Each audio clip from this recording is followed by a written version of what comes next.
The communist ceasefire in honor of the Tet Lunar New Year is underway in South Vietnam. The stand-down is supposed to run for 96 hours. The Allies have announced a 24-hour ceasefire scheduled to start tomorrow morning. Meanwhile, the Allies have continued their intensive bombing of South Vietnam's Central Highlands. Since Wednesday, there have been more than 500 strikes, all aimed at slowing the movement of supplies southward as the Lunar New Year approaches.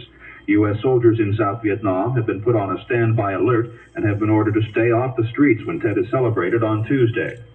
The North Vietnamese are also on the move in Cambodia, and the sacred temples of Angkor Wat could be in jeopardy. More on the story from Jim Laurie in Saigon. The military situation around Cambodia's famed ancient ruins of Angkor Wat appears to be worsening further. Cambodian officials early Sunday reported more clashes on the southern edges of the famed temples of Angkor Wat and Angkor Thom. Military officials here speculate the North Vietnamese may be moving new troops into the temple area to expand their sanctuary there and possibly move against the nearby town of Siem Reap. Siem Reap, with its airfield, is one of the last positions the Phnom Penh government holds in the northwestern part of the country. Since June 1970, the communists have stationed about 2,000 North Vietnamese and 2,000 native Khmer Rouge troops at Angkor Wat. Last week, these forces expelled the last remaining civilian caretakers at the temple. Jim Laurie, NBC News, Saigon. The International Anti-War Assembly at Versailles, France, ended today with the delegates declaring their unanimous support of Viet Cong peace proposals.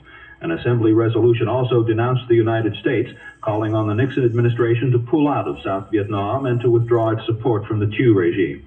Actress Jane Fonda and other members of the American delegation joined in a street demonstration at the close of the three-day meeting. The Americans announced plans for 7 weeks of anti-war demonstrations in the United States this spring.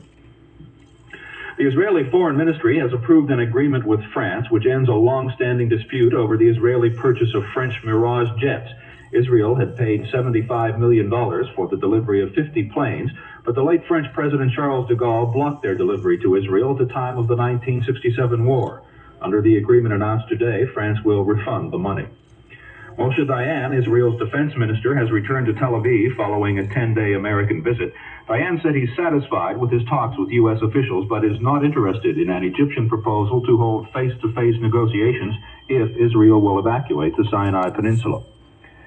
President Nixon and Treasury Secretary John Connally flew from Key Biscayne to a nearby island for some swimming before returning to Washington. The president spent the weekend meeting with domestic advisors and studying up for his China visit. The president will depart from Florida in about 40 minutes. Tomorrow, he meets with French author and statesman André Malraux. Mr. Nixon invited Malraux to talk with him in Washington because the former French foreign minister is personally acquainted with Mao Zedong. Congressional sponsors of a constitutional amendment that would end busing to achieve school desegregation also meet with President Nixon tomorrow. The president is opposed to busing to reach a racial balance. Democratic presidential hopeful John Lindsay said today that he supports busing and is opposed to any attempt to end it through a constitutional amendment. Speaking on the NBC News program Meet the Press, the New York mayor said he's also opposed to a value-added tax. I think it's a sales tax, and it's a regressive tax. You see, and I look at what's happened in the country over the past 10 years, where you've had a shrinkage in the total federal tax bite, some $50 to $60 billion downward in the total bite, whereas the local tax burden has escalated by many, many times during that period, and that's mainly all property and sales taxes.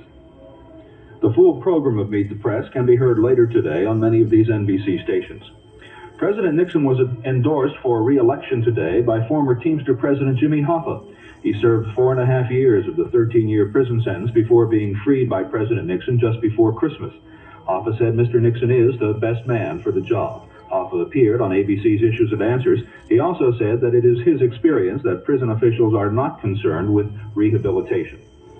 4,000 civil rights demonstrators marched in Enniskillen, Northern Ireland today. They changed the route of their march when confronted by barbed wire barricades manned by British troops.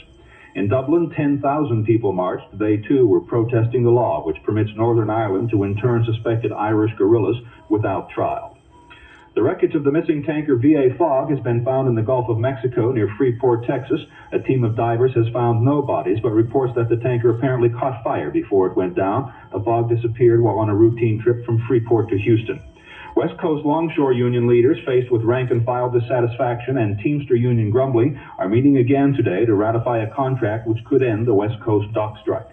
The hour's top story, the Communist 10th Lunar New Year ceasefire has begun, but the Allies are ignoring it while continuing bombing in South Vietnam's Central Highlands. The Allied ceasefire is scheduled to begin tomorrow.